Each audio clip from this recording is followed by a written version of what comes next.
konsem emu a na opanyina wono na adepam dwumadie sronko ekoso ewoye Adom TV hase ye kire yensa no adwuma talent ya ye wono de wodi season 2 no kan Isaac Kobna Kebao na wode afutuwa magana mabuna wode wo ho ahya nkrankra adwuma mu nyina se social media no eda ho kakraka na so obi anhwe no mfa saa kwanyan mu na adwuma ho dawuro se be ye adwuma no obenya dodo pa na sika wanya ne bom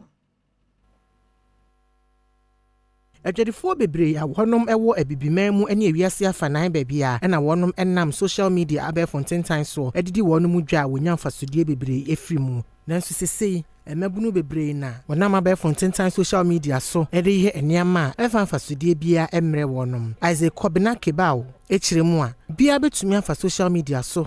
ama na adwuma mu atere na wasan so anya mfasodie ewo mu wode sansemi tudwa wa abra Ghana National Tailoring and Dressmakers Association ne fa ewo takwa nipa wa ha wonom esu adwuma na wo pon wonom ho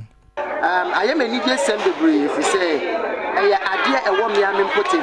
ena eya ade so a edi impuntuo ebebra edi ama omo apon ho ene omo mpeso mo de omo hye edwuma mu ntene ni me Niger sem a eye me se mia me mpotem bibi sei etuya de akoso ya me pese me ka edi kire graduate na omo apon ho no se sei omo fo mo ni efensi abefo anansente